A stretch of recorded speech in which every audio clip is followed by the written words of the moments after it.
سوال مغفرت سے ریلیٹڈ ہے. سوال یہ کہ مغفرت مانگنے میں خلوص کیسے لایا جائے؟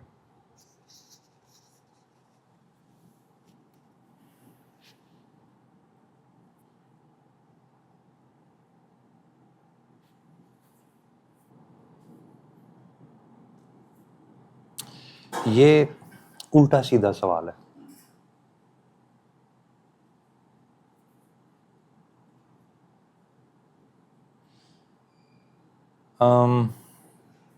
سوال اچھا ہے لیکن الٹا سیدھا سوال ہے. دیکھیں،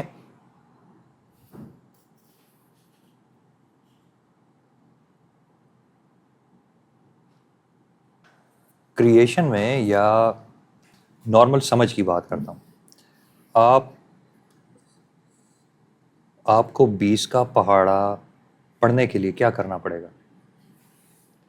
آپ کو پہلے 1 2 3 4 5 6 گنتی سیکھنی پڑے گی. جب آپ نے گنتی سیکھ لی پھر آپ کو گنتی کا مطلب سمجھنا پڑے گا کہ 2 کا مطلب کیا ہے، 4 کا مطلب کیا ہے، 8 کا مطلب کیا ہے، 10 کا مطلب کیا ہے، 12 کا مطلب. پھر آپ کو جمع تفریق سیکھنی پڑے گی، پھر آپ کو ملٹیپلیکیشن ڈویژن سیکھنی پڑے گی. کتنی ساری چیزیں کرنے کے بعد آپ 20 کے پہاڑے تک پہنچیں گے. اب یہ جو 20 کے پہاڑے تک پہنچنے سے پہلے کے سٹیپس ہیں، اگر یہ سٹیپس آپ نے ٹھیک نہیں کیے تو آپ 20 کا پہاڑا صحیح کیسے پڑھیں گے؟ آپ نے جو مغفرت کا لفظ استعمال کیا، اس کا مطلب ہے کہ آپ کو بڑی گہرائی سے اچھائی اور برائی کا علم ہونا چاہیے. یعنی کہ گناہ کیا ہوتے ہیں اور ثواب کیا ہوتے ہیں، ان کا پتہ ہونا چاہیے، ان کا اثر پتہ ہونا چاہیے کہ گناہ کے نقصانات کیا ہیں، ثواب کے فائدے کیا ہیں، یہ پتہ ہونا چاہیے. پھر یہ علم ہونا چاہیے آپ کے پاس. پھر یہ علم ہونا چاہیے کہ خلوص کس کو کہتے ہیں اور زیادہ سے زیادہ خلوص کیا ہوتا ہے اور کم سے کم خلوص کیا ہوتا ہے، خود غرضی کیا ہوتی ہے، خلوص کیا ہوتا ہے. یہ علم ہونا چاہیے اور بڑا زیرک علم ہونا چاہیے. اس کے بعد آپ کے پاس تقویٰ ہونا چاہیے، کیونکہ معاف تو کسی اور نے کرنا ہے، میں نے تو اپنے آپ کو معاف نہیں کرنا. تو بھائی جس نے مجھے معاف کرنا ہے وہ کون ہے، وہ کہاں ہے؟ وہ میرا خیال ہے کہ وہ حقیقت ہے؟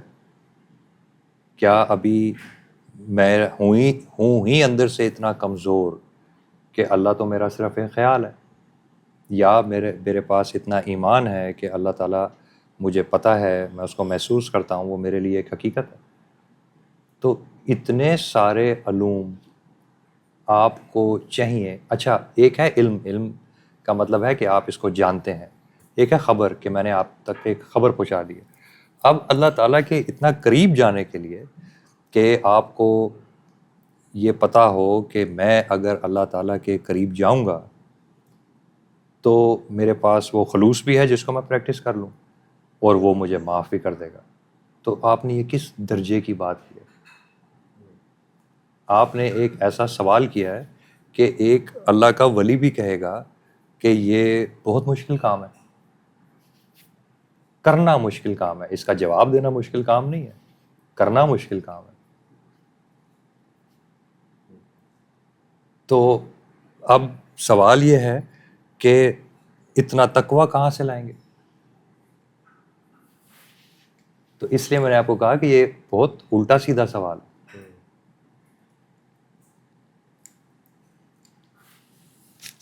اب جس طرح ہم مغفرت کے اوپر جب ہم اصل میں یہ سوال کیوں آیا، اس وجہ سے آیا کہ جب ہم معافی مانگ رہے ہوتے ہیں تو اندر ایک یہ بھی اویئرنیس ہوتی ہے کہ یار یہ میں کہیں سزا سے ڈرنے کی بات کر رہا ہوں یا میں خدا سے کنیکشن کی بات کر رہا ہوں. ہاں، اب آپ نے تھوڑا سا اس کو ایکسپینڈ کیا. اب آپ کو تھوڑا سا، اب جس کیفیت کی آپ نے بات کی، دیکھیں میں خدا سے نہیں ڈروں گا تو کس سے ڈروں گا؟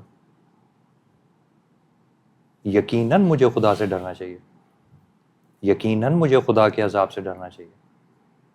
اور میں اگر محبت اللہ تعالیٰ سے نہیں کروں گا تو کس سے کروں گا؟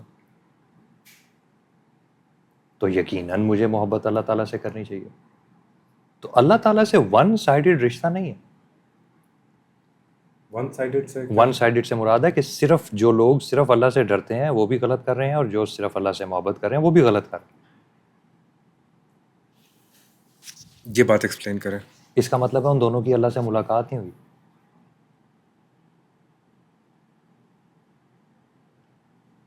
یہ وہ بس اپنی مرضی سے کر رہے ہیں. اس کا مطلب یہ ہے ان کی ابھی اللہ تعالیٰ سے ملاقات نہیں ہوئی.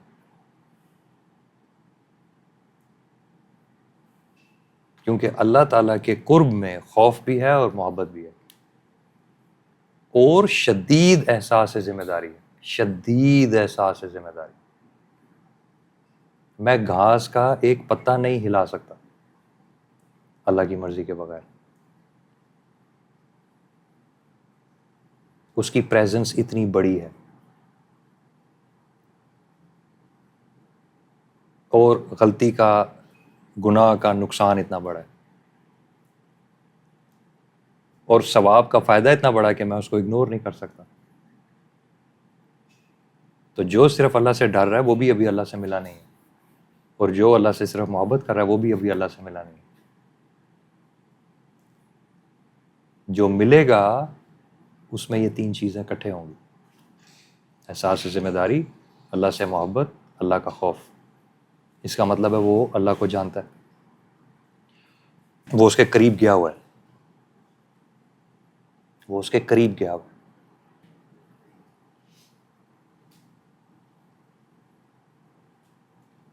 تو جو صرف اللہ سے محبت کر رہا ہے وہ ابھی ون سائیڈڈ ہے، اور جو صرف اللہ سے ڈر رہا ہے وہ بھی ون سائیڈڈ ہے. اس کا مطلب ہے اس نے بھی اللہ کا سامنے مشاہدہ نہیں کیا.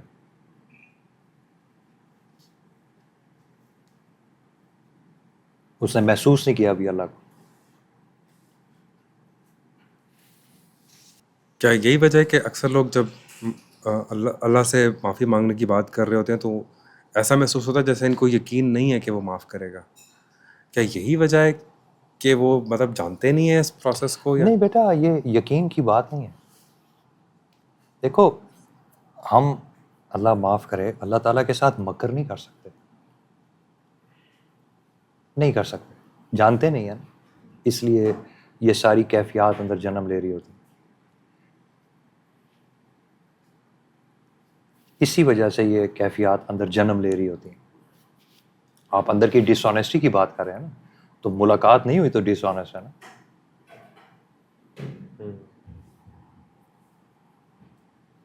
تو اللہ تعالیٰ سے سب سے پہلی، جب آپ میرے سے اگر یہ سوال کریں گے تو سب سے پہلے خدا شناسی اور پھر تقوی.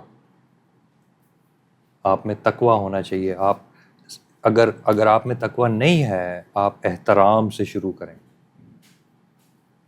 اپنے اندر اللہ تعالیٰ کی ذات کا احترام لائیں، لحاظ لائیں، یہاں سے شروع کریں.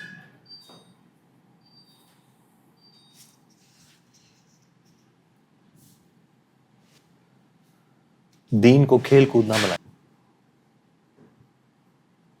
یہ پہلی چیز ہے، سٹیپ 1 ہے. دیکھو، میں تمہیں ایک سادی سی بات بتاتا ہوں جو میری زندگی کا مشاہدہ ہے. لوگ اب دین کی عزت نہیں کرتے، نہیں کرتے.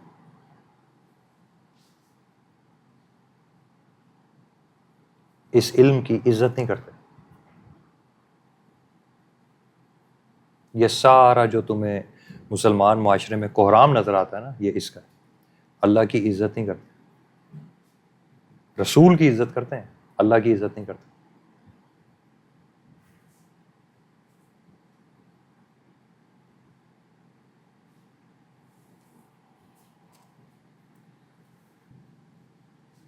اللہ کی عزت کرنے کا پھر کیا مطلب ہوا؟ میں اس کو مغفرت کے اینگل سے پوچھ رہا ہوں. آپ ابھی سے اللہ کی عزت کرنا شروع کریں اور ابھی سے اللہ تعالیٰ کا احترام کرنا شروع کریں، آپ کی زندگی بدل جائے گی. مجھے اور کچھ کہنے کی ضرورت ہی نہیں ہے.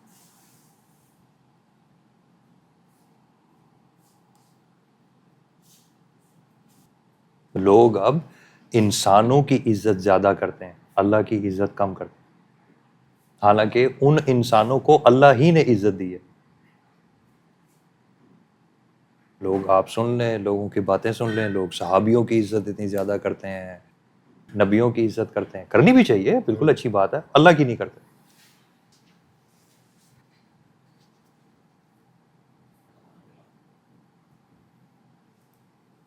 باپ سے زیادہ ڈرتے ہیں، اللہ سے کم ڈرتے ہیں، اللہ سے ڈرتے نہیں ہیں پراپرلی۔ بیوی سے محبت زیادہ کرتے ہیں، اللہ سے کم کرتے ہیں، اللہ سے محبت بھی نہیں کرتے پراپرلی۔ باپ کی باتوں کے آگے اوبیڈینس زیادہ کرتے ہیں، اللہ کی باتوں کے آگے اوبیڈینس کم کرتے ہیں۔ تو اللہ کی تو آج کل کوئی نہیں سنتا، اللہ کو تو آج کل کوئی نہیں مانتا۔ انبیاء کی باتوں کو زیادہ ڈسکس کرتے ہیں، اولیاء کی باتوں کو زیادہ ڈسکس کرتے ہیں، اللہ کی باتوں پہ غور و فکر نہیں کرتے۔ اللہ کو تو آج کل کوئی نہیں پوچھتا۔ میرا اپنی زندگی کا یہ لوگ اسلام کی عزت کرتے ہیں، اللہ کی نہیں کرتے۔ کوئی تم نے اسلام کو یہ کہہ دیا، کوئی تم نے نبی کو یہ کہہ دیا، ارے وہ سارا دن صبح سے رات تک اللہ کی نافرمانی کر رہا ہے اور اس کو کوئی پرواہ نہیں ہے اللہ کی۔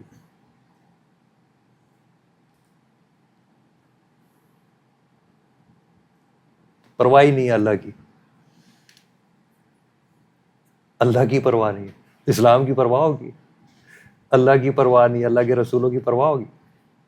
نفسا نفسی ہے نا، سب کچھ اپنے اسلام سے محبت اپنے نفس کے لیے، نبیوں سے محبت اپنے نفس کے لیے، صحابیوں سے محبت اپنے نفس کے لیے، اللہ کے لیے نہیں۔ تو ان کی 6 باتوں میں ان کے اپنے منہ سے نکلتا ہے کہ ان کے دل میں اللہ تعالیٰ کا احساس کتنا ہے اور کتنا نہیں ہے۔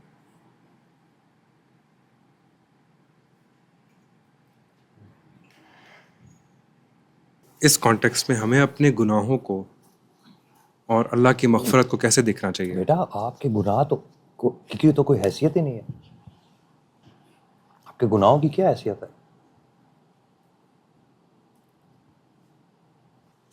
یہ کیسے کہہ سکتے ہیں آپ؟ کانٹیکسٹ ہی نہیں ہے نا۔ آپ نے جو کہا ہے کہ اللہ کی مغفرت کو دیکھنا ہے اور آپ نے گناہوں کو دیکھنا ہے، اللہ کی مغفرت کے سامنے میرے گناہوں کی تو کوئی حیثیت ہی نہیں ہے۔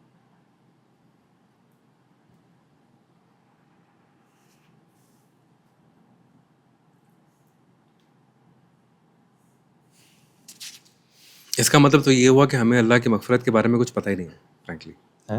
اس کا مطلب تو یہ ہوا کہ ہمیں پتہ ہی نہیں اللہ کی مغفرت ہے کیا۔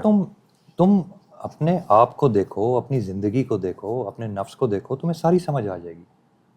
انسان کو اپنی پڑی ہوئی ہے اور تقویٰ اس کے الٹ ہے۔ تقویٰ کا مطلب ہے آپ کو اللہ کی پڑی ہوئی ہے۔ آپ کو گناہ کی اس لیے پڑی ہوئی ہے کیونکہ آپ چاہتے ہیں میرا فائدہ ہو، ٹھیک ہے؟ اس لیے آپ کو انڈائریکٹلی آپ کو اللہ کی پڑی ہے کہ میرے نفس کو کچھ نہ کریں۔ تقویٰ کا مطلب اس کا بالکل الٹ ہے۔ تقویٰ کا مطلب ہے کہ میں شہید ہو جاؤں گا نا، ہو جاؤں، اللہ میاں تجھے ناراض نہیں ہونا چاہیے۔ تقویٰ بالکل اس کے الٹ ہے۔ تقویٰ میں کوئی خود غرضی نہیں ہے۔ تو مغفرت وہاں ہے جہاں پہ خود غرضی ختم ہو گئی۔ مغفرت شروع وہاں سے ہو رہی ہے جہاں میں اپنی غرضوں کو چھوڑ کے کسی کا احترام کر رہا ہوں، اپنی غرضوں کو چھوڑ کے کسی کی عبادت اوبیڈینس کر رہا ہوں، اپنی غرضوں کو چھوڑ کے کسی کو اپنے سے بڑا مان کے اس کی بات مان رہا ہوں۔ تو میں تو پہلے ہی نفس کے الٹ چلا گیا نا۔ تو جب تقویٰ شروع ہوگا، یعنی کہ جب اللہ تعالیٰ قریب آئیں گے تو مغفرت شروع ہو جائے گی۔ تو گناہ تو جہاں سے تقویٰ شروع ہوتا ہے گناہ تو ختم ہو جاتے ہیں۔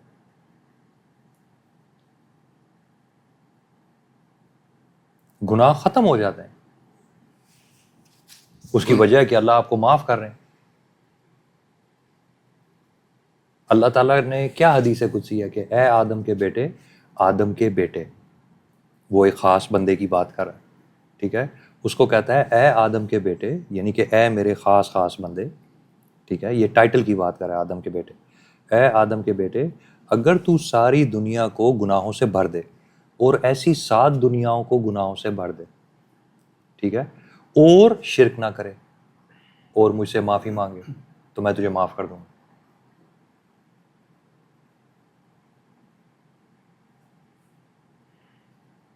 وہ تو آپ کو بتا رہا ہے کہ جب تو میری مغفرت کو پہچان لے گا اور میری مغفرت تک پہنچ جائے گا تو تیرا گناہ ریلیونٹ ہو جائے گا. تیرا گناہ کوئی حیثیت نہیں رکھتا, تیرا گناہ ختم ہو گیا. بس تیرا کام یہ نہیں ہے کہ تو گناہوں کے پیچھے پڑ جائے, تیرا کام یہ کہ میرے تک پہنچ جا اور مجھ سے معافی مانگ لے.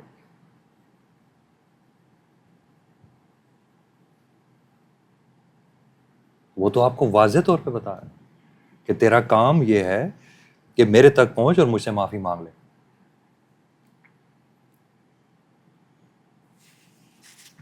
تو جب گناہ irrelevant ہو گئے تو وہ پھر معافی کس چیز کی مانگ رہا کیونکہ ہے؟ وہ بندہ صاف ہو جاتا ہے نا, وہ گناہ کرتا ہی نہیں ہے. تو پھر معافی کس چیز کی مانگ رہا ہے؟ تکبر کی, ڈس اوبیڈینس کی, اللہ کا لحاظ نہ کرنے کی. آپ جب بھی گناہ کرتے ہیں آپ کیا کرتے ہیں؟ آپ نے اللہ کا لحاظ نہیں کیا. ڈس اوبیڈینس کی معافی مانگ رہے ہیں آپ. گناہ کیا ہوتا ہے؟ گناہ کیا ہوتا ہے؟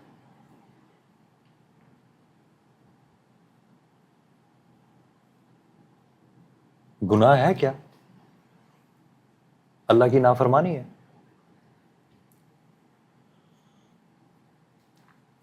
گناہ تو میرا گناہ تو مسئلہ ہی نہیں ہے, اللہ کی نافرمانی مسئلہ ہے. میں جب اپنی زندگی میں اپنی مثال آپ کو دیتا ہوں تو اللہ کی نافرمانی سے مجھے دکھ ہوتا ہے. انسان کے عمل تو ہیں ہی ٹیڑھے میڑھے ہیں. بس ہاں یہی اکثر جب ہم گناہوں کے جب ہم ڈسکشن بھی کر رہے ہوتے ہیں تو یہی بات ہوتی ہے کہ وہ اتنا انٹریکیٹ اس کا سسٹم ہے گناہوں کا کہ وہ تو ہم یاد کرنے کی کوشش بھی کریں تو ہم پورے گناہ نہیں یاد کر سکتے. میں آپ کو وہی بتا رہا ہوں نا جگر, کہ آپ کو اسی لیے تو ماڈرن مسلمانوں کی یہ حالت ہو گئی ہے.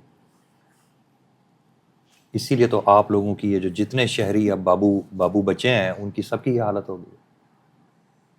اور اب یہ ہر جگہ گاؤں میں بھی اب یہ جا رہا ہے کہ آپ نے دین شروع کرنا ہے, اسلام آپ نے شروع کرنا ہے اللہ تعالیٰ کے لحاظ سے, اللہ تعالیٰ کی عزت سے, اللہ تعالیٰ کے لحاظ سے, اللہ تعالیٰ کے خوف سے, اللہ تعالیٰ کی محبت سے. جب آپ نے وہاں سے شروع نہیں کیا, اب آپ نیچے جتنی مرضی آپ نے کھچڑی پکائی ہے پکا لیں.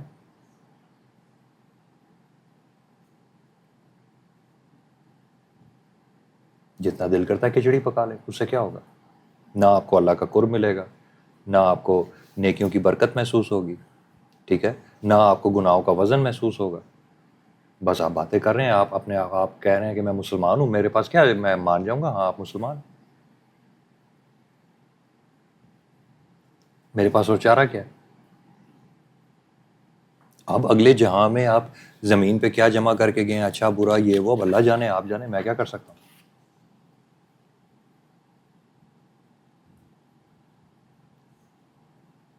میں کیا کر سکتا ہوں.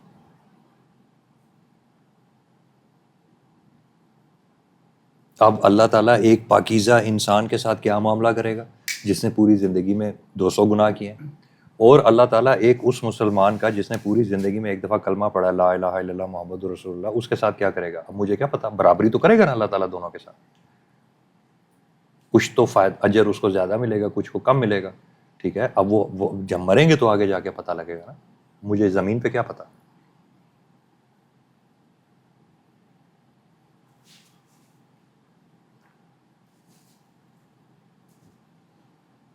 تو یہ جب ہم اس طرح کی باتیں سنتے ہیں کہ فلاں بندے نے ایک نیکی کی اور اللہ نے اس کے سارے گناہ معاف کر دیے, آپ نے یہ کہ وہ تو فلاں بندہ تھا نا, آپ تو نہیں تھے. ایگزیکٹلی میں اصل میں نظام کے پرسپیکٹو سے پوچھ رہا ہوں نا کہ اس کا مطلب یہ ہو کہ ہم نظام کی انڈرسٹینڈنگ میں ہماری کوئی میجر غلطی دیکھو ہے. میرے چھوٹے بھائی, تم نظام کو غلط سمجھتے ہو, ٹھیک ہے.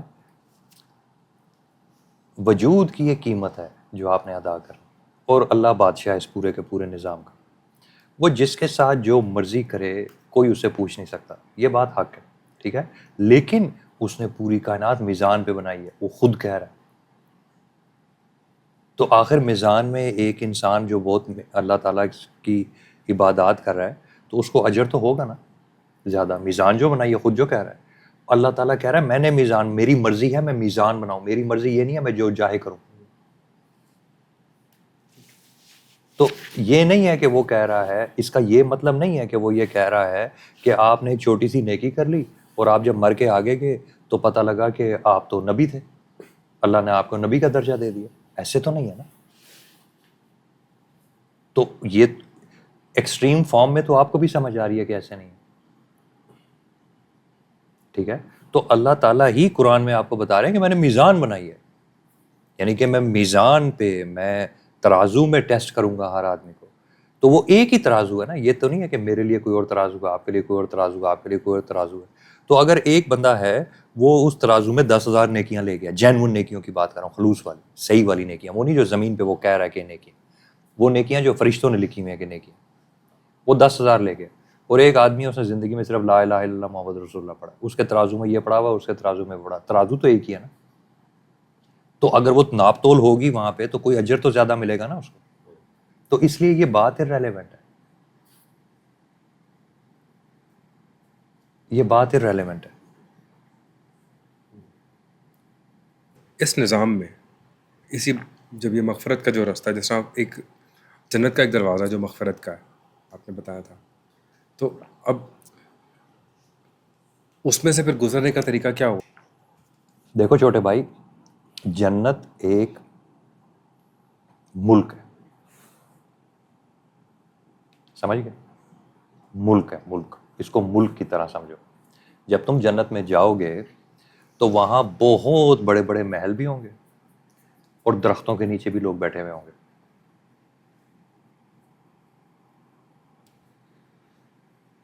جنت میں پوری ہائے راکی ہے.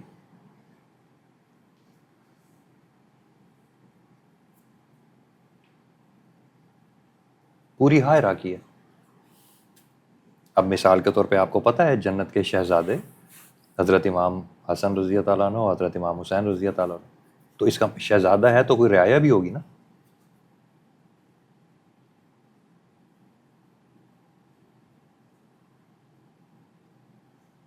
سیدھی سی بات ہے، شہزادہ ہے تو کوئی رعایا بھی ہوگی.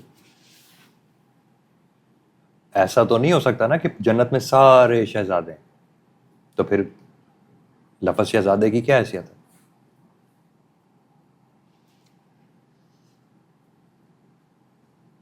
تو جنت میں بھی درجات ہے نا.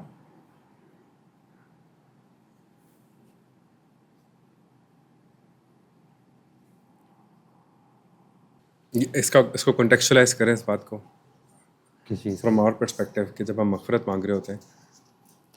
اب دیکھو نا، یہ تقویٰ کی باتیں ہیں نا، ورنہ تو یہ کہانی ہے. یہی میں کہہ رہا ہوں نا کہ آپ نے مجھے کہا کہ مغفرت چاہیے، گناہ ہے، خلوص چاہیے. اب مغفرت ایک پورا سبجیکٹ ہے، ٹھیک ہے، گناہ ایک پورا سبجیکٹ ہے، خلوص ایک پورا سبجیکٹ ہے. آپ نے اللہ کا لفظ نہیں استعمال کیا. جس کی ساری یہ کہانی ہے اس کا لفظ ہی نہیں تھا اس پورے افسانے میں. میں یہ سمجھا رہا ہوں کہ اگر آپ کا اللہ سے کوئی لینا دینا نہیں ہے تو آپ کون سے گناہ گن کے بیٹھ رہے ہیں؟ اور اگر آپ کا اللہ سے لینا دینا نہیں ہے تو آپ کو مغفرت دے گا کون؟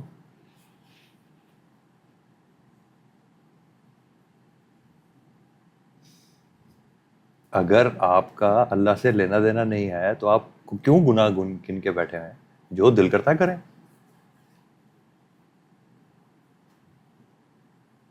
اور اگر آپ کا اللہ سے کوئی لینا دینا نہیں ہے تو معاف کرنے والے کی آپ کو ضرورت نہیں ہے تو مغفرت آپ کو کہاں سے ملے گی؟ چلے پھر میں ایسے پوچھ لیتا ہوں، اللہ تعالیٰ سے مغفرت مانگنے کا طریقہ پھر کیا ہے؟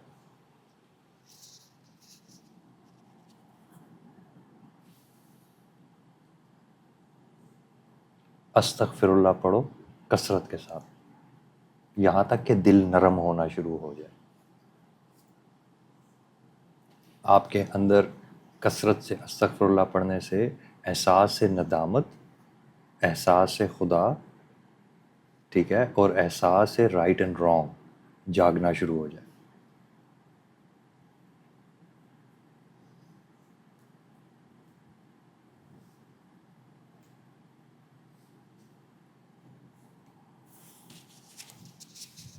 اب صحیح سوال کیا نا؟ یہ جب میں استغفر اللہ پڑھ رہا ہوں اللہ کو حاضر ناظر جان کے، کہ اللہ مجھے معاف کر دے، کیا تو میں یہی رہا ہوں، رائٹ؟ اب اس میں احساس ندامت، جن گناہوں کو تو میں یاد کر سکتا ہوں اس پہ تو میں کر لوں گا، لیکن اب زندگی تو بہت ساری گزاری، بہت سارے گناہ یاد بھی میں نہیں نے ہیں. کیا بولا؟ کثرت سے استغفر اللہ پڑھ تو بہت کچھ آپ کو اور بھی یاد کرا دے گا. جس کو یاد کر رہے ہو نا جگر، دیکھو سمجھو ایک بات کو، ایک تمہاری ذمہ داری ہے، ایک اللہ کی ذمہ داری. تمہاری ذمہ داری یہ ہے تم اللہ کو یاد کرو، اللہ کی ذمہ داری ہے کہ وہ اپنے بندے کی طرف رجوع کرے. یہ اللہ کی ذمہ داری ہے، ذمہ داری ہے، یہ اللہ کی ذمہ داری ہے. اللہ پہ فرض ہے کہ وہ تمہیں معاف کرے.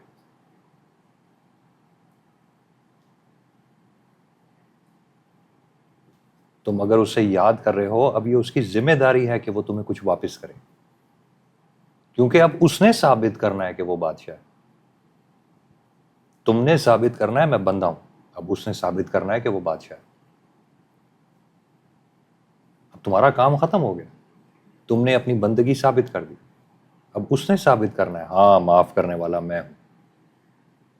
تم اپنا کام کرو، اس کو اپنا کام کرنے دو، اس کے کاموں پہ بحث نہیں کرو. کیوں؟ کیونکہ وہ اپنا کام کیسے کرے گا؟ وہ اپنا کام کسی کو بتا کے نہیں کرتا، وہ اپنے کچھ اصول بتا دیتا ہے. مثال کے طور پہ ہمیں حضور صلی اللہ علیہ وآلہ وسلم نے بتایا کہ جب تم استغفر اللہ پڑھو گے اللہ تعالیٰ 10 گناہ معاف کرے گا. ٹھیک ہے؟ کیسے کرے گا؟ کب کرے گا؟ کسی کو 6 مہینے بعد کرے گا، کسی کو پہلے دن کرے گا، کسی کو 2 مہینے بعد کرے گا، کسی کو بڑھاپے میں جا کے کرے گا، کسی کو فوراً احساس دلا دے گا، کسی کو نہیں دلائے گا، کسی کو خواب میں بشارت دے گا، کسی کو ظاہر میں بشارت دے گا، کسی کو مرنے کے بعد بتائے گا، کسی کو قیامت میں بتائے گا، کسی کو قبر میں بتائے گا. اس نے اصول بتا دیے، مرضی نہیں بتائی اپنی. اس نے اصول بتا دیا کہ جب تم تک یہ خبر حضور صلی اللہ علیہ وآلہ وسلم کی پہنچ گئی کہ ایک دفعہ استغفر اللہ پڑھو گے تو 10 گناہ معاف ہوں گے، تو یہ پکی بات، کیونکہ حضور صلی اللہ علیہ وآلہ وسلم نے کہہ دی. اب یہ پکی بات، اب اللہ تعالیٰ 9 نہیں معاف کرے گا، 10 کرے گا. اب وہ 9 کر نہیں سکتا، کیونکہ نعوذ باللہ اگر وہ 9 کرے گا اس نے اپنے نبی کو جھوٹا کر دیا، یہ ممکن نہیں ہے. تو اگر اس نے اپنے نبی سے وعدہ کیا ہے کہ جب آپ کی بات پہ کوئی استغفر اللہ پڑھے گا تو اس کے 10 گناہ معاف ہوں گے، تو 10 ہی ہوں گے. اب یہ گنتی اللہ نے پوری کرنی ہے، تم نے نہیں کرنی. تم نے صرف اور صرف حضور صلی اللہ علیہ وآلہ وسلم کے کہنے پہ استغفر اللہ پڑھا. اب یہ گنتی اللہ نے پوری کرنی ہے، تمہارا کام ختم ہو گیا. اب جب تم نے حضور کے کہنے پہ اوبیڈینس کی اور تم استغفر اللہ استغفر اللہ استغفر اللہ پڑھ رہے ہو، تو ان فرشتوں کا کام ہے کہ یہ وہ گنتی پوری کریں، یہ تمہارا کام نہیں.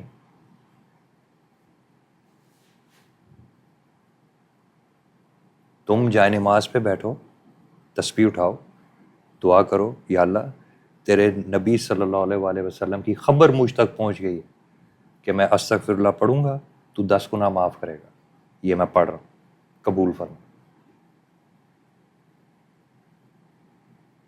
تم نے بندگی کی، اللہ کا اب فرض ہے کہ وہ اپنے بندے کی مدد کرے، یہ اب اس کا فرض ہے. تم پر سے وزن ہٹ گیا، تم پر سے عمل کا وزن ہٹ گیا، تم نے عمل کر دیا. اب اللہ جانے، اس کے اربعہ فرشتے جانے، اس کے رسول جانے، نظام جانے. تم رات کو سکون کے ساتھ سو جاؤ کہ جی میں نے دل سے 1000 دفعہ استغفر اللہ پڑھا، اللہ کا لاکھ لاکھ شکر ہے میں آج 10,000 اپنے گناہوں کا بندوبست کر کے سو رہا ہوں.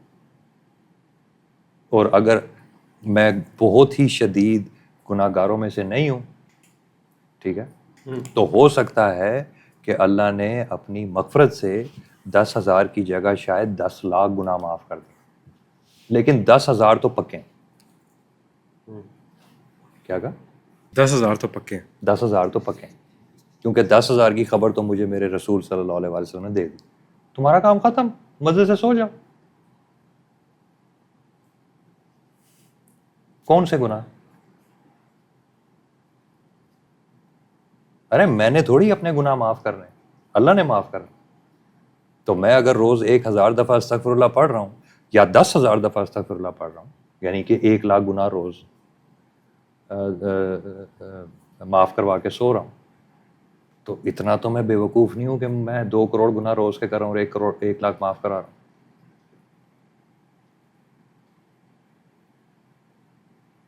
تو اتنا تو مجھے بھی پتا ہے کہ میں 1 کروڑ گناہ روز نہیں کر رہا. تو میرا تو اکاؤنٹ اچھا ہوگا نا. تو کون سے گناہ؟ اچھا، یہ اصول ان گناہوں پہ بھی اپلائی ہوتا ہے جو لوگوں کے ساتھ سرزد ہوئے ہوتے ہیں؟ اللہ راستے نکالے گا نا. جب معافی مانگتا ایک آدمی اللہ کو پیارا ہو جائے گا تو پھر اللہ اس کے سارے راستے نکالے گا.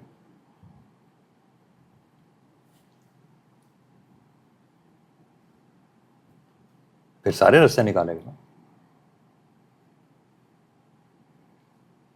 پھر ان گناہوں کی کمپنسیشن کیسے ہے یہ اللہ اپنے بندے کو پڑھائے گا نا، ٹیچ کرائے گا اس کو مغفرت کے بعد صدقات کی طرف لے جائے گا، خیرات کی طرف لے جائے گا، کانسیکوینسز کا علم دینا شروع کر دے گا. یہ تو ایک دفعہ اللہ میاں زندگی میں آ جاتے ہیں بندے کے، تو پھر تو وہ بندے کو اتنے آرام سے نہیں چھوڑتے.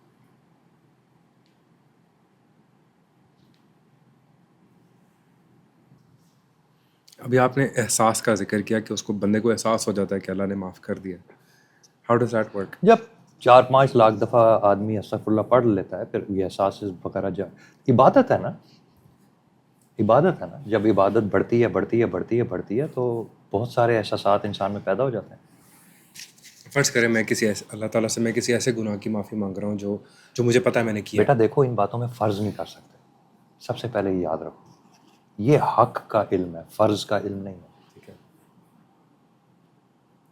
اس میں فرض نہیں ہے. ٹھیک ہے. جب میں اللہ سے معافی مانگتا ہوں کسی ایسے گناہ کی کہ جو مجھے پتہ ہے کہ میں نے کیا ہے، اور میرے اندر ایک ندامت بھی ہے اس کی، میں وہ ندامت اللہ کے سامنے پیش کرتا ہوں. ندامت نشانی ہے کہ معافی مانگو، معافی مل جائے گی.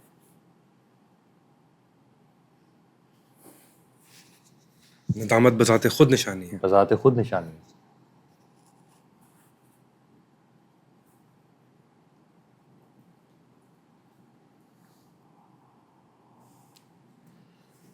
جس کو تم دل کے تکبر سے گناہ، علم سے گناہ سمجھتے ہو، خبر سے گناہ سمجھتے ہو، لیکن اپنے دل کے تکبر کی وجہ سے جس چیز کو گناہ نہیں سمجھتے نا، اس کی ندامت نہیں ہوگی.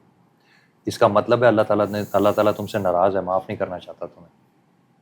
جب اللہ معاف کرنا چاہتا ہے نا، تو جسم میں اللہ کی یہ خواہش ندامت بن کے پیدا ہوتی.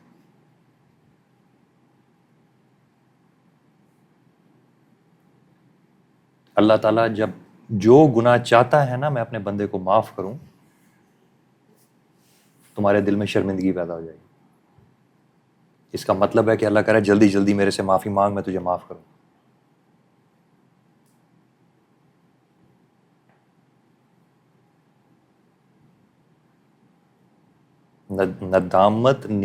گناہ پہ ندامت نشانی ہے کہ اللہ چاہتا ہے کہ تو معافی مانگ، میں تجھے معاف کروں.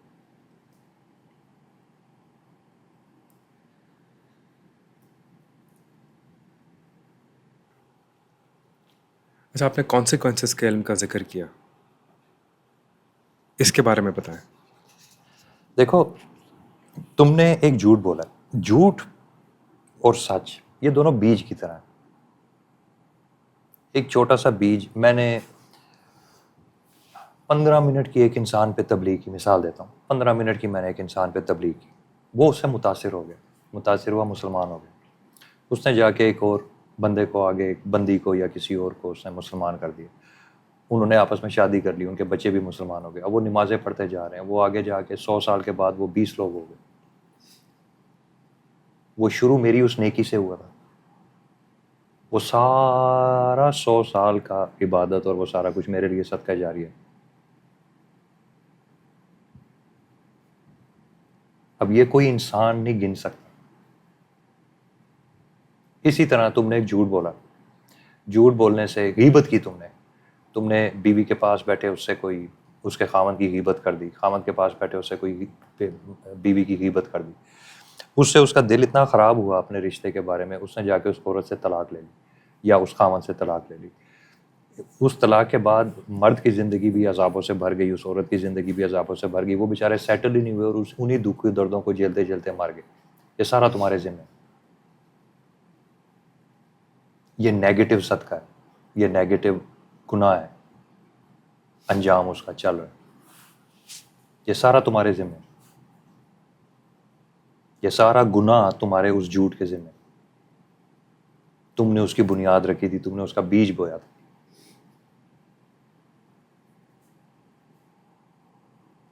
آخرت میں جب ثوابوں اور گناہوں کو تولا جائے گا تو یہ سارا، یہ پورا درخت تولا جائے گا۔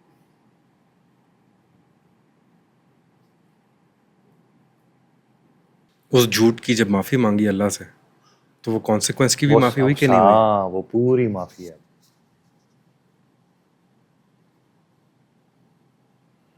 وہ جو تباہی پھیلائی ہے تم نے اس گھر میں،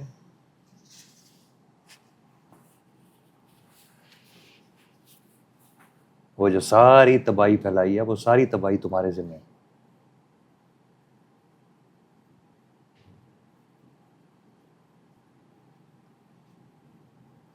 وہ ساری کی ساری تباہی تمہارے ذمہ ہے، وہ سارا عذاب، وہ ساری تکلیف جو ان لوگوں نے اٹھائی، وہ ساری تمہارے ذمہ ہے۔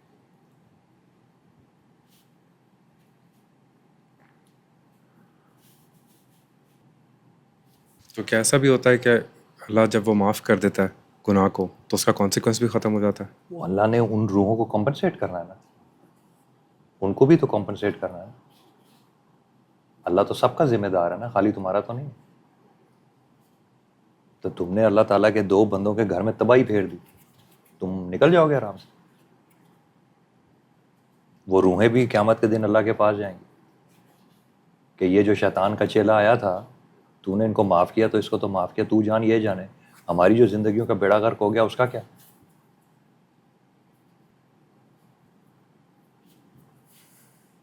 تو اللہ نے ان کو جواب دینا ہے، جواب دینا ہے۔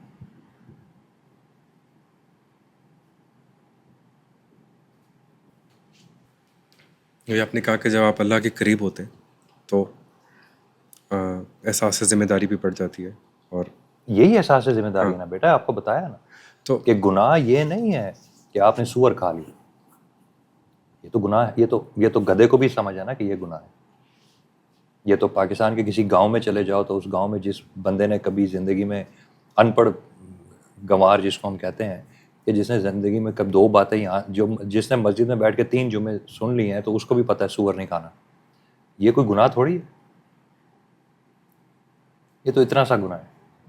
یہ شراب پینے کو جس کو آپ گناہ سمجھتے ہیں، یہ بھی گناہ ہے، ٹھیک ہے، یہ تو اتنے سے گناہ ہے، یہ گناہ ہے اصل میں۔ یہ تباہیاں جو ہم اپنے گھروں میں عام پھیرتے ہیں، یہ اصل میں قبر کے عذاب ہیں۔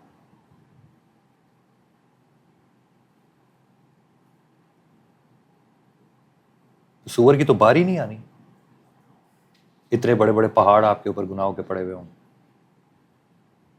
اس میں تو سور نظر ہی نہیں آئے گا کہیں پہ کہ یار وہ جو 4 سور کھائے تھے وہ کدھر گئے،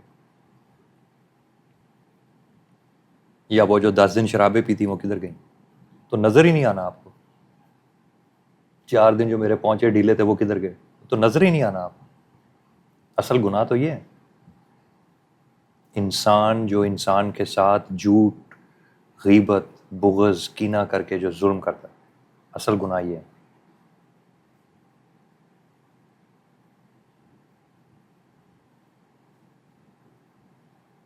تو ان گناہوں سے تو جان ہی نہیں چھوٹنی نا. جس طرح میں نے آپ کو بتایا وہ ساری روحیں اللہ کے پاس جائیں گی کہ ہمارا کیا قصور ہے, وہ چھوڑ کے تو نے اس کو معاف کیا, ہمارا کیا ہوگا. ہماری تو زمین کے اوپر 50 سال کی زندگی کا بیڑا غرق ہو گیا. ہم تو ولی ہوتے اگر یہ ذلیل آدمی ہماری زندگی میں نہ ہوتا. تو سوچو ان کو کتنا اللہ تعالیٰ نے کمپنسیٹ کرنا, وہ کیسے کیسے عذر دیں گے اللہ تعالیٰ کو کہ تو نے اس ذلیل آدمی کو روکا کیوں نہیں, وہ جو 15 منٹ اس نے بیٹھ کے ہماری زندگیوں کا بیڑا غرق کر دیا. تو وہ اللہ کو کہیں گے ہم نہیں کھیلتے, ہم ولی ہوتے اگر یہ ذلیل آدمی ہماری زندگی میں نہ آتا. سوچو اللہ پہ کتنا وزن ہے ان کو انصاف دینے کا.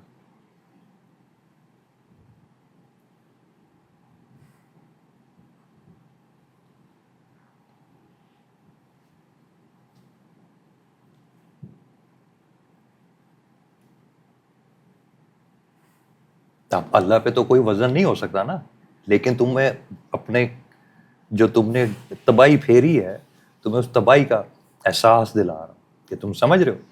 تمہیں قرآن میں بتاتا ہے نا لوگ کتنے قسم کے آرگیومنٹس دیں گے, تو وہ آرگیومنٹ نہیں دیں گے کہ یہ نہ ہوتا تو ہم خوشی سے رہ رہے ہوتے, یہ نہ ہوتا تو ہمارے بچے اچھے ہوتے, یہ نہ ہوتا تو یہ ہوتا. وہ تو یہ پورے تو ان کو سامنے پتہ ہے کہ غفور الرحیم ہے, وہ تو اس کو چھوڑیں گے ہی نہیں. اب تیری وجہ تو ہے نا, تو اب تو سمجھ رہا ہے کہ یہ انسان کے ساتھ جو کر رہا ہے اصل جہنم یہ ہے. یعنی کہ تم نے ایک دفعہ لا الہ الا اللہ کہہ دیا نا, ٹھیک ہے, تو اب جہنم تو تم پہ حرام ہوگی اور تم اس پہ مر گئے, تم نے شرک نہیں کیا, تو جنت میں تو تم نے جانا ہی جانا ہے. یہ تو بات ختم ہوگی. اب آ جاؤ وزن کے اوپر, نیکی اور بدی کا وزن. تو اگر تم نے زندگی میں 100 بیج بوئے, تمہیں ہر پاکستانی عورت کی طرح غیبت کی عادت ہے, اور تم نے 10 گھروں کو تباہ کیا, اور 15 گھروں میں یہ کیا, اور 18 گھروں میں یہ قرآن مچایا, اور 22 گھروں میں تم نے یہ کیا ہوا ہے, تو یہ سوچ لو پہاڑ سارے کے سارے. اب شرک تو مسئلہ نہیں ہے, تو لیکن یہ اتنے یعنی کہ پاکستان کی ایک عورت کے پیچھے وہاں پہ 200 بندہ کھڑا ہوگا, 200 بندہ کہ اس نے ہماری زندگی تباہ کی ہے.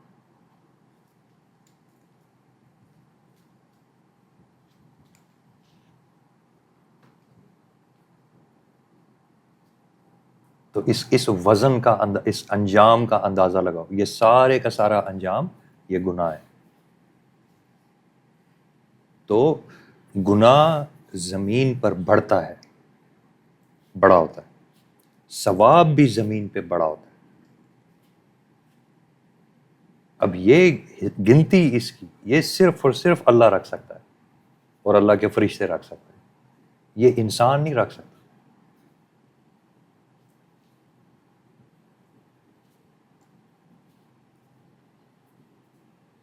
تو اسی لیے وجہ سے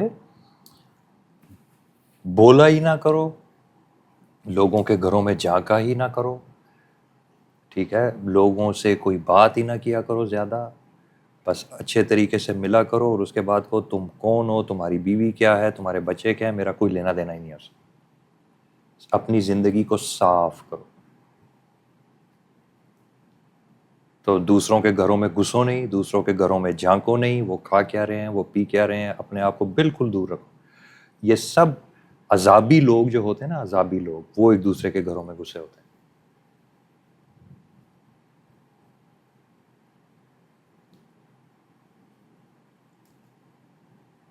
اپنی زبان کو بہت سنبھال کے رکھو.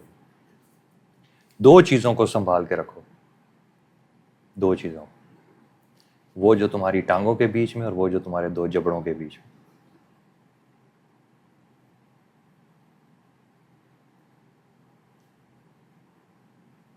دیکھو اب غور سے سمجھو. سانپ ہے نا, سانپ, ٹھیک ہے, کیسے ٹیڑھا میڑھا ہوتا ہے, ٹھیک ہے. 2 چیزیں ہیں تمہارے جسم میں جس میں ہڈی نہیں ہے, جو کسی بھی وقت مچل سکتا ہے. ایک وہ جو تمہاری 2 ٹانگوں کے بیچ میں, اور ایک وہ جو تمہارے 2 جبڑوں کے بیچ میں. جس نے یہ 2 چیزیں سنبھال لی نا, وہ جنت میں جائے گا. دونوں چیزوں سے جو نکلتا ہے وہ بڑا ہوتا ہے, پھیلتا ہے. جو تمہاری ٹانگوں سے نکلے گا اس سے بچہ پیدا ہوگا, بچہ بڑا ہوگا, اس کا اثر پھیلے گا, پھیلے گا, پھیلے گا, پھیلے گا. وہ انسان کی شکل میں ہوگا، تمہیں نظر آئے گا. جو تمہاری زبان سے نکل رہا ہے وہ تمہیں نظر نہیں آ رہا، لیکن وہ بھی اسی طرح بڑا ہو رہا اور پھیل رہا ہے. اس لیے ان دو جگہوں کی طرف اشارہ ہے. حضور صلی اللہ علیہ وآلہ وسلم کا قول ہے، جس شخص نے، مسلمان نہیں، جس شخص نے مجھے دو باتوں کی ضمانت دی، میں کا مطلب ہے رسول اللہ صلی اللہ علیہ وآلہ وسلم، میں اسے جنت کی بشارت دیتا ہوں، وہ جو اس کے دو ٹانگوں کے بیچ میں اور وہ جو اس کے دو جبڑوں کے بیچ میں.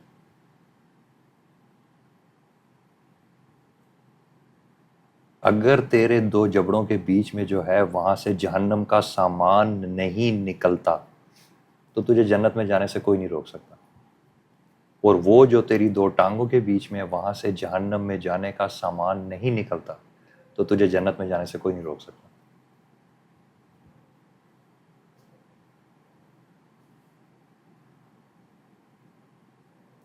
بے شمار مخلوق کو اس کی زبان جہنم میں لے کے جائے گی.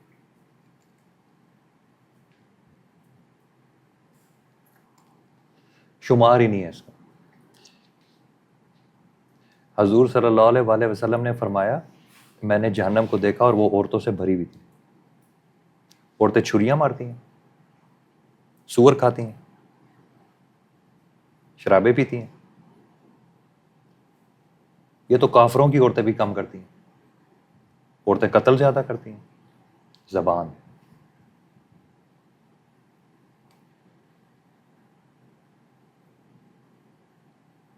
عورتوں کو زبانیں جہنم میں لے کے جائیں.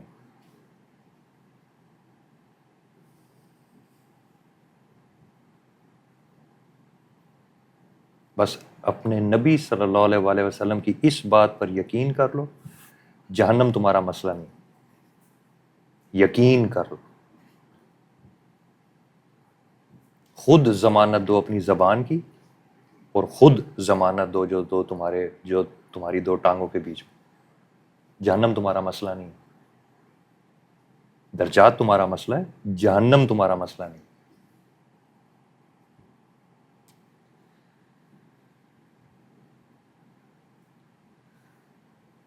یقین کی بات ہے. اب اتنا یقین کرو حضور کی بات پہ، اتنا ان کو سچا جانو کہ اپنی زبان پہ پیرا دو.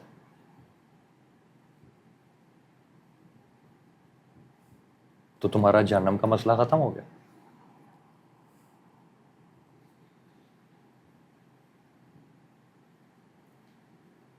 تو اگر حضور پہ یقین ہی نہیں ہے تو پھر کیا میرے سے پوچھ رہے ہو؟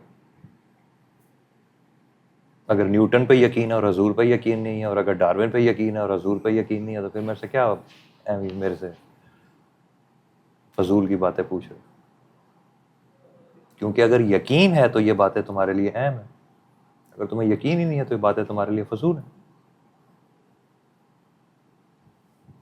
مجھے تو یقین ہے.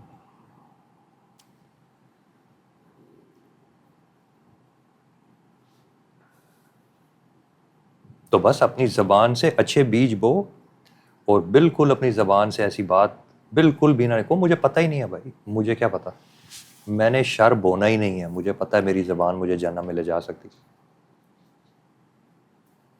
ٹیپ لگا لو منہ کے اوپر اگلے 20 سال. بھاڑ میں گئی دنیا داری. جہنم سے تو اپنے آپ کو بچاؤ نا.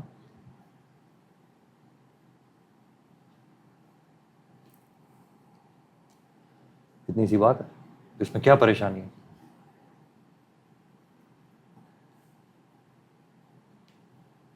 تو اگر میں اپنی زبان کے اوپر پیرا دوں گا تو کانسیکوینس ہی نہیں، میں وہ گناہ ہی نہیں کر رہا جو قیامت میں اچانک میرے سامنے آ جائیں گے کہ او ہو تم نے تو ان لوگوں کا بیڑا غرق کر دیا.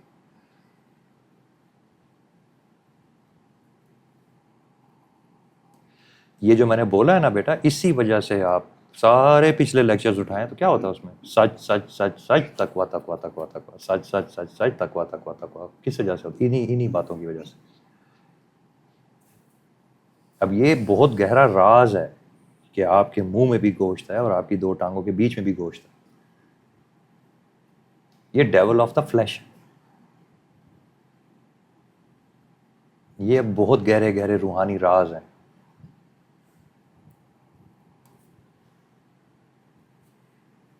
آپ اپنی زبان سے اور اپنی ٹانگوں کے بیچ میں جو ہے وہ لہریں پیدا کر رہے ہیں،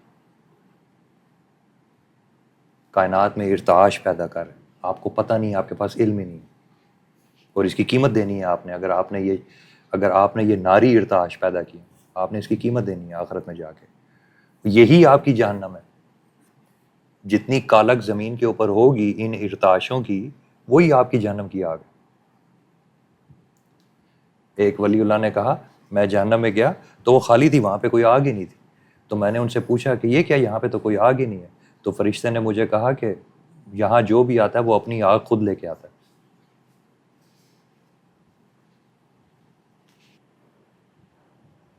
کیا کہا؟ فرشتے نے کہا کہ یہاں جو آتا ہے وہ اپنی آنکھ خود لے کے آتا ہے. ہاں.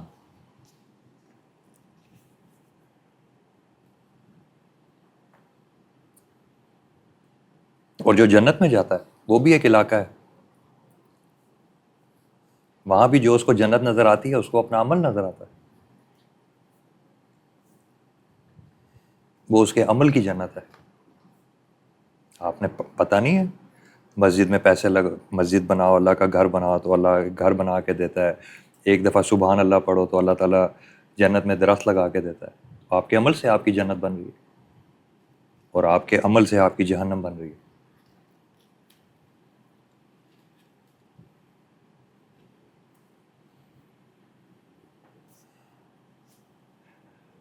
تو کدھر بچو گے؟ بچو خود ہی ہو. آخر کار ایک دن اوپر سے یہ پردہ ہٹ جائے گا. جب یہ پردہ ہٹ جائے گا تو تمہیں سمجھ آ جائے گی کہ میں ہی ہوں، میں ہی ہوں، اس سارے کا ذمہ دار میں خود ہوں.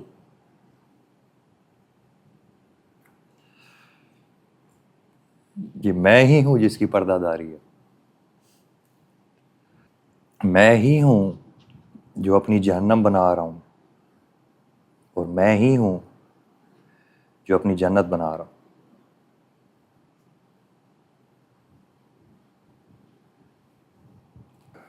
میں کیا ہوں، کون ہوں، قیامت کو یہ سب کچھ ظاہر ہو جائے گا. وہ ظاہر ہونے کا دن ہے، کھلنے کا دن ہے، کھلنے کا. یہاں چھپا ہوا ہوں نا، اسی لیے قیامت میں سارے ننگے ہیں، کھل گئے.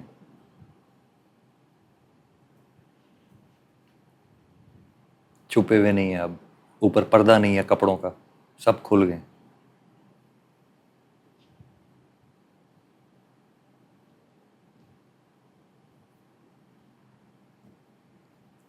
تو یاد رکھو ایک بات کہ تو اور تیرا عمل یہ ایک چیز ہے.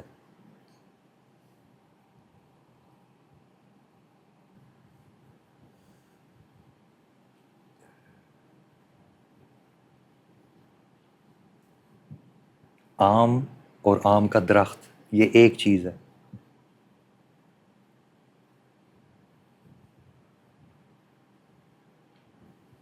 کیلا اور کیلے کا درخت یہ ایک چیز ہے.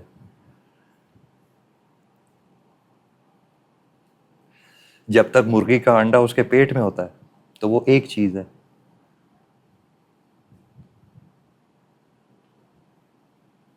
جب تک کہ وہ انڈے کو اپنے سے جدا نہیں کر دیتی پھر تو کہتا ہے کہ یہ انڈا ہے، لیکن حقیقت میں وہ ایک چیز ہے. حقیقت میں وہ ایک چیز ہے. تو اور تیری ماں ایک چیز ہے. یہ ماں کا درجہ ہے. جب تک کہ وہ تجھے اپنے سے علیحدہ نہیں کر دیتی تو وہ ایک چیز تھی، ایک شے تھی. نفس واحدہ، ایک نفس تھا. اب یہ راز سمجھ آیا نفس واحدہ کیا ہے؟ پھر اس ایک نفس سے اللہ تعالیٰ اتنے سارے نفس پیدا کر دیتا ہے. تو ایک درخت ہے، اس کے اوپر 400 مالٹا لگا ہوا ہے، وہ ایک چیز ہے. وہ درخت اور وہ سارے مالٹے ایک چیز ہے. جب تک کہ تو ان مالٹوں کو علیحدہ نہیں کر دیتا اب وہ بہت سارے مالٹے کے درخت بن جائیں گے، لیکن جب تک وہ توڑے نہیں، ان کو علیحدہ نہیں کیا، وہ ایک چیز ہے۔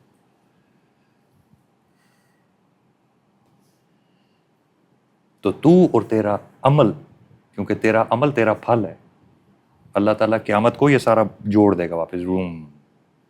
تو اور تیرا عمل ایک چیز ہے۔ تو مثال کے طور پہ ایک آدمی ہے، وہ جب اللہ نے اس کو جوڑا، جب اس کو اس کا عمل جوڑ کے دکھایا اس کے ساتھ، جب جوڑ دیا سارا عمل دنیا میں دور دور پھیلا ہوا سارا عمل جمع کر دیا، ٹھیک ہے، اور نیچے کی طرف پیروں سے نکلی ہوئی کالک ہی کالک ہے، جہنم کی آگ ہی آگ ہے، تو اب تو اور تیرا وہ عمل وہ ایک چیز ہے۔ اور اگر تیرے اوپر کی طرف، اوپر درخت ہی درخت ہیں، درخت ہی درخت ہیں، بڑے بڑے گھر ہیں، خوبصورت خوشبوئیں ہیں، یہ ہے وہ ہے، اب تو اور تیرا عمل ایک چیز ہے۔ اب اگر یہ اوپر والا پلڑا بھاری ہے تو تو جنتی ہے، اگر یہ نیچے والا پلڑا بھاری ہے تو تو جہنمی ہے۔ اب وہ جو نیچے والا عمل ہے وہ کھینچے گا تجھے نیچے کی طرف کہ میں نے اپنی جگہ، میں نے اپنی جہاں میں جانا ہے، وہ جہنم ہے۔ اور اگر وہ اوپر والا کھینچے گا تو وہ کہے گا میں نے اپنے جہاں میں جانا ہے، تو وہ جنت ہے۔ تو تیرا عمل اور تو ایک چیز بن جائیں گے۔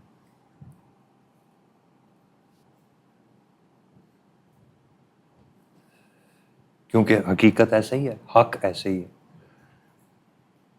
تو ابھی تیرا پھل، تیرا عمل تیرے سے ٹوٹا ہوا ہے نا، تو کہہ رہا نہیں میں نہیں ہوں، میں نہیں ہوں، میں نہیں ہوں، اوہو میرے سے غلطی ہوگی، میرے سے یہ ہو گیا، میرے سے وہ ہو گیا۔ اللہ کہہ رہا ہے نہیں، غلطی کوئی نہیں ہے، ایک ایک ذرے کا حساب ہے، مسٹرڈ سیڈ کے جتنے ذرے کا حساب ہے، یہ سب جوڑ دوں گا میں تیرے ساتھ۔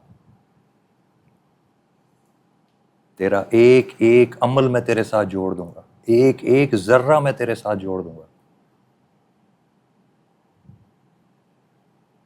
ایک ایک ذرہ میں تیرے میں سے، تیرے جسم میں سے نکلا ہوا ایک ایک ذرہ واپس تیرے ساتھ جوڑ دوں گا اور تجھے درخت بنا دوں گا۔ اب اگر تیرا فروٹ کڑوا ہے تو وہ تو ہی ہے، اور اگر تیرا فروٹ میٹھا ہے تو وہ تو ہی ہے۔ میں یہ سارا عمل جمع کر کے تیرے ساتھ جوڑ دوں گا، تجھے واپس درخت بنا دوں گا۔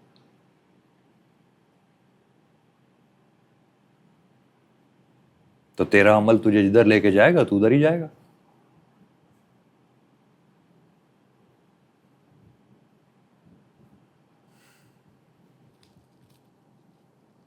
بچ نہیں سکتے تم اپنے آپ سے۔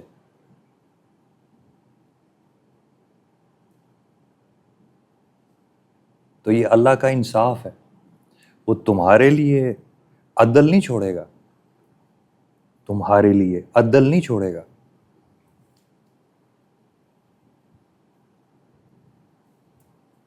تم اس دن جتنی مرضی معافی مانگ لو، ابھی زمین پہ جتنی مرضی معافی مانگ لو، وہ عدل نہیں چھوڑے گا تمہارے لیے۔ وہ جوڑے گا ضرور، کیونکہ اس دن کائنات کو حکم ہے کہ جوڑ دو، سب جوڑ دو، ایک ایک ذرہ کھول دو، اس زمین کا، اس پلینٹ کا، اس ہوا کا ایک ایک ذرہ مسٹرڈ سیڈ کے برابر۔ اس نے سائز بتایا ہے، اس سائز کی انرجی اس نے جنریٹ کی ہے نا، وہ واپس لگا دو، اس کو جوڑ دو، اس کو درخت بناؤ۔ اس نے اپنی زندگی کیسے گزاری ہے، اس کا سارا فروٹ اس کو واپس لگاؤ، اور یہ وہ سب کے ساتھ کرے گا، کل عالم انسانیت اور جنات کے ساتھ کرے گا۔ جوڑ دو۔ جس طرح تو ابھی کھانا کھاتا ہے نا، تو تیرے اندر لگتا ہے نا تجھے، اس دن تجھے باہر لگے گا۔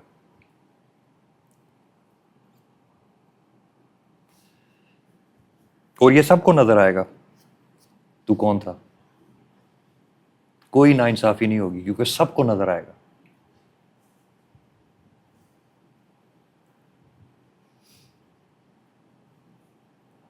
سب کو اصول نظر آئیں گے نا، کہ بھئی تیرے منہ سے نکلی غیبت ہے، یہ پہاڑ بنا ہوا واپس تیرے پاس، یہ تیرے منہ سے نیکی نکلی ہوئی ہے، یہ اجر بنا ہوا واپس تیرے پاس۔ تو وہ سب دیکھ رہے ہوں گے کہ جو کچھ میں تھا یہی سارا واپس آ رہا ہے، تو وہ سب کو نظر آ رہا ہو۔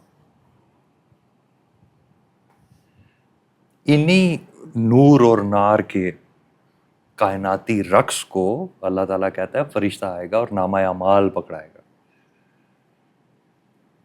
یعنی کہ سب کچھ جوڑ دیا. نامہ اعمال کیا ہے؟ سارا کچھ جوڑ دیا فرشتے نے, لکھ دیا, سارا جڑ گیا نا سارے کا سارا. وہ سارا جوڑ کے تجھے واپس پکڑا دے.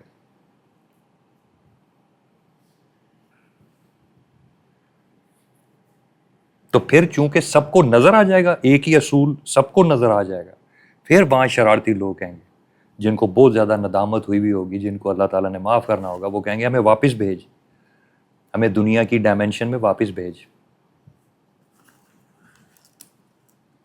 واپس بھیجنے کا کیا مطلب ہے؟ کہ اس وقت بھی ایک دنیا چل رہی ہوگی جس کو وہ دیکھ رہے ہوں گے. وہ کہیں گے ہمیں نیچے یہ جو دنیا ہے اس میں واپس بھیج. یہ ہم قیامت کی ڈائمینشن میں آ گئے ہیں, ہمیں نیچے والی ڈائمینشن میں واپس بھیجیے جہاں پہ دنیا چل رہی ہے, ہمیں واپس بھیج, ہم اب یہ نہیں کریں گے. وہ کہے گا نہیں, تم پھر یہی کرو گے. میں تمہیں اس ڈائمینشن میں واپس بھیج دوں جو تمہیں نظر آ رہی ہے, تم پھر یہی کرو گے.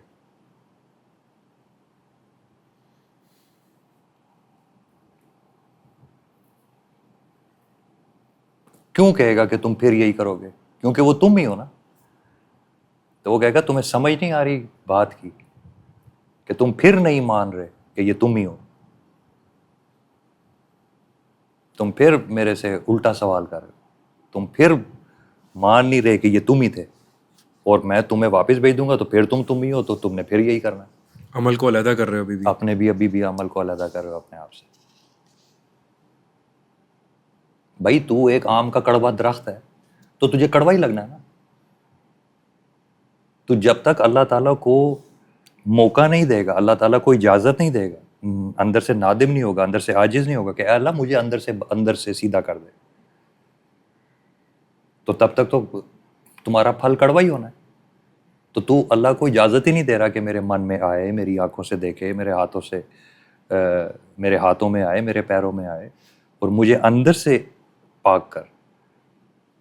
تو وہ کہے گا نہیں نہیں نہیں, تو اس دفعہ مجھے بھیج, میں اچھا عمل کروں گا تیری توفیق کے بغیر, تیری تربیت کے بغیر. تو وہ کہے گا نہیں, تم پھر غلط, مطلب مفہوم میں سمجھا رہا ہوں کہ تم پھر غلط کر رہے ہو. ٹھیک ہے, یہ تمہیں نظر آ رہا ہے, تمہیں نظر آ رہا ہے کہ ابھی نیچے دنیا چل رہی ہے. ہاں, لیکن you miss the point. You miss the point. تو مان ہی نہیں رہا, تو ابھی بھی عاجز نہیں ہے, تو مان ہی نہیں رہا کہ یہ تو ہی ہے.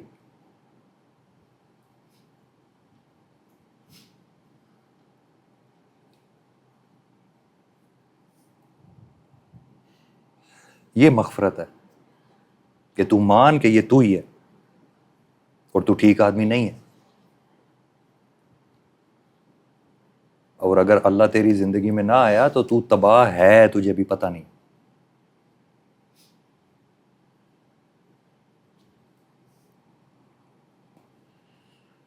اگر اللہ تعالیٰ تیری زندگی میں نہیں ہے تو تباہ ہے, تجھے بھی پتہ نہیں. ایک دن تجھے پتہ لگ جائے گا.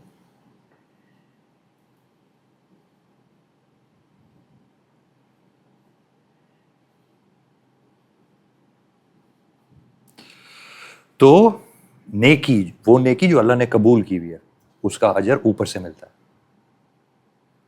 اور وہ گناہ جو جہنم کا تو نے کیا ہوا ہے, اس جہنم کی آگ نیچے سے چڑھتی ہے.